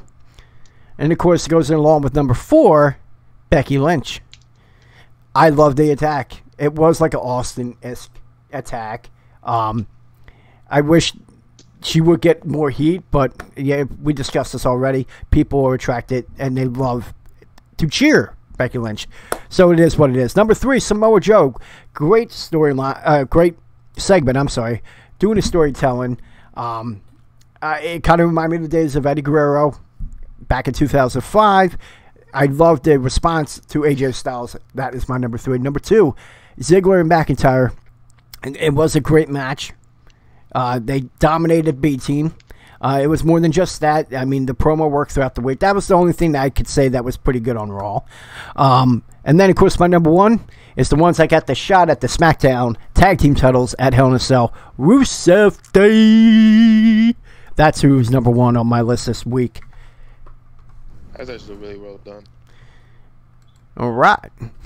And we go from that to the final segment tonight. And, of course, we're going to give our quick predictions of Hell in a Cell. That's coming up tomorrow night, live on WWE Network and pay-per-view. All right, gents. We're going to go down the list together one by one, real quick. No explanation. We're just going to say who we're going to go with on this one. Okay? And it will start from, of course, we'll go from Fly, Magriff, D. Shep, and myself. Okay? We're going to start it off with New Day. First Rusev Day for the SmackDown Tag Team titles. Go ahead, Fly. Who you got? New Day. All right, Magriff. I'm on the same train, New Day. All right, and D-Shep. New Day, but I'm disappointed by that. I'm going with Rusev Day on that one. All right, so you got the Raw Raw Tag Team titles on the line as well. McIntyre, Ziggler against Rollins, Ambrose. Fly, who do you got? Actually, I would like to wait and see what everybody else say. Okay. Okay. Let's go with... All right, follower. Go ahead, McGriff. McIntyre and Ziggler. All right. McIntyre and Ziggler. Same here. I'm going with that. So that's why I say McIntyre. It's Ziggler. Follow the lead. Outsmart the system. You're supposed to send them off, in which you did. But okay. All right, Ronda Rousey, Alexa Bliss. She's getting her title shot for the Raw Women's title. Fly, who do you have? Do I go on with McGriff? I got my wife Alexa. Oh, I know. I all of a sudden in the blondes. I thought I'd never see the day. All right, Magriff, who do you got? Rousey. D-Ship, Rousey, and same thing with me. Then you got Hardy, Orton, Hell in a Cell match. Who do you have? I got Orton. Alrighty. Who do you got, Magriff? I'm gonna give one quick little bold prediction here. Orton wins this and is beginning of seeing Brother Nero. Wow. Orton. With me, too. All right, moving along to the next tag match with Daniel Bryan and Brie Bella going against Miz and Maurice. Who do you have fly? Daniel and Brie. Okay, who do you got, Magriff? Same. And you, D-Shep? Same. I got Miz and Maurice. I have a feeling they're going to just pull off another victory, just give that self-doubt. Yeah, that's right. Yeah, all right. I'm sorry. Yeah, I did say that. Moving along. Becky Lynch, Charlotte, SmackDown Women's title. Who do you got fly? I got Becky Lynch. All right, good one. Nice. All right, what do you got, Magriff? I'm doing the same there, Becky Lynch. And D-Shep. Charlotte, sadly. I'm thinking the same thing. I'm going with D-Shep. It's Charlotte. It's just they're having a third match, and maybe she'll pull it off at Super Showdown, because that's been announced too. So we'll see. WWE Championship on the line between AJ Styles and Samoa Joe. All right. We already heard a prediction in a way, but go on. Fly. Go ahead. Who do you got? I gotta go AJ. All right. And you, Magriff. I'm going to say AJ, but if there was a time to put Samoa Joe over, this is the match to do it. But I agree, think but AJ's going to get it. Yeah. And you, D-Shep. Going with Joe. All right. Yeah, that's what you're doing. Why did I say that? You already said it. Win on a pay-per-view. That would be big for him, but again, this is WWE. We're talking about main roster. I got AJ for that match because I see them going off to Super Showdown, and I possibly could see him winning it there. But all right, going into the main event, Hell in a Cell for the WWE Universal Championship between Roman Reigns and Braun Strowman. Unanimous. Fly, who do you have? I was going down this whole week saying he's going to win. But I got Strowman. Ooh. Oh. I got Strowman winning.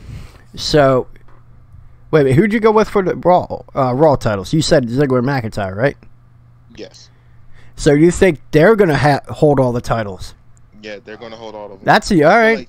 I feel like how the storyline is building up. I feel like all three of them are going to hold it. Now, that's a unique take. I'm not hating on that. That's pretty good. All right, Magriff, what do you got? Roman Reigns. D-Shep. Roman Reigns, sadly. All right, well, will we? Roman Reigns.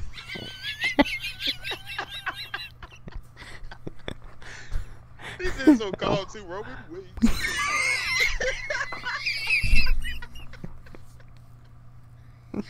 All right, I got Roman as well. Let's see. Get Up Joe says, I want Roman to win because I cannot handle more of Roman Reigns chasing the title. I think a lot of people feel that way. Right. But at least if you keep the title on him for a certain period of time and then he finally drops the title, I think people would feel better. But I think it'd be fucking hilarious if Strowman's winning. It would laugh my ass off. I would be surprised that you give him the title for what? 1 month? 1 month? Well, he beat Brock, so he'll always be able to say that. So YOLO, I guess, it would be epic. It would be. We're all rooting for Strowman, though, aren't we? I've always said that if you gave it to him before WrestleMania, it wouldn't be good for him. That's me. I think he still has a lot to work on, but I don't know how you guys feel about that. The way that I see how the storyline is building up, I see him carrying it into WrestleMania. You could be right. I could be way off. I thought it'd be good for him to win at WrestleMania, but that was before the heel turn, of course. So, yeah, he could possibly get it beforehand. But the thing I always go ahead. If he would have stayed in the same position he was in without the heel turn, I would have been picking Strowman for this match. Really? But since they did this heel switch, to me it completely discredited his character. And I think it's really going to reset him. I But think he's going to lose wouldn't this match and kind of get thrown back. But In couldn't the it reset him obscurity, yep. again if they did give him the win, in a way. It's a possibility, but at this point, I don't know what I want to do with the guy because I was buying into the character he was. Me too. Yep. He was doing awesome at it, and then all of a sudden, our great writing team over there decides to flip this switch, and now it's just kind of like, now I'm tired of seeing Strowman on the screen now, and that only took 3 weeks. Yeah. I guess we'll see how they go with that. Me, they should have kept him a face. I liked what they were doing with him. And I understand they needed a heel. You lost Brock. You needed to add another guy. But I've always said Bobby Lashley did his best work as a heel.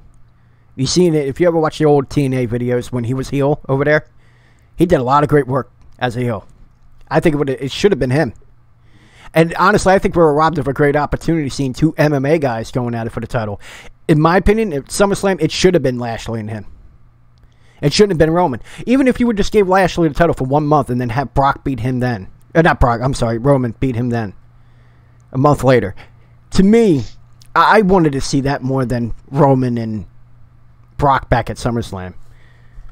But, again, like you said, it's raw creative. They're worse than the fucking Family Guy writing. It's worse than that. All right, so let's get our plugs out before we end the show. As you see, follow us on Twitter. We'll go with starting with Fly here. You can follow him at Underdog Fly, Magriff at Magriff86, D-Shep at D-Shep1979, and he's busting out the booty hose. And along with the other guys, we go under Wrestling_Go. Make sure you, if you're listening to this on iTunes on Monday, give us a 5-star review and shit on whoever hosts that you hate the most. Make sure if you're going to give us a negative review, do it in just write a negative review and just give us 5 stars. Okay, please do that for us. So I need to let you know. Go ahead. And I have not discussed this with the 3 of you, but I'm going to introduce a brand new segment right now. All right. Decent final thought. And my final thought of the evening is that little fucking midget in Pennsylvania wearing that ugly ass hat right now. He's trying to be like D-Shep all night with the power of negativity, and it's going to fail miserably, and that's all I got for you. Peace! Hold on. I wasn't trying to be anybody. I was not trying to be anybody. For once, I'm negative, and hold on. For once, I'm negative, and I get shit for it. Where every week you fucks are that way, I get shit because No. 1 week I'm negative. Nope, I actually disagree. We need you to be this way sometimes. Really? Yes. Okay. All right. Sometimes. I'll be the tweener. Well, this is one of them. I really didn't think these were good go-home shows. They really weren't. All right. Is there anything else? Anything you want to promote your gaming channels before we go off? Nope. No, you're good? You don't want to... I said everything I needed to say. Oh. Oh, fuck you. It's a great hat. I love my hat. All right. On that note, we're out of here, ladies and gentlemen. See you next time. Undergo. Oh, Heat. This is... Gonna buy one of those hats and wear it. Yes. Hold on. By the way, ladies and gentlemen, for people...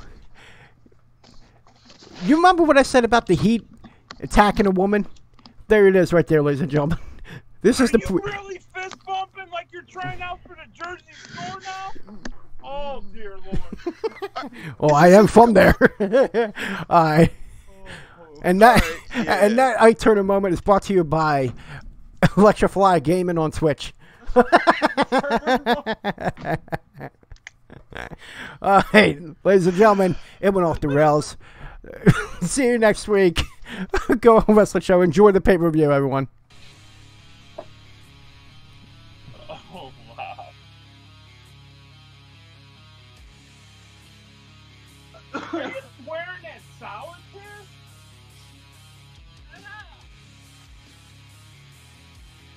This woman playing solitaire and just starts swearing at it?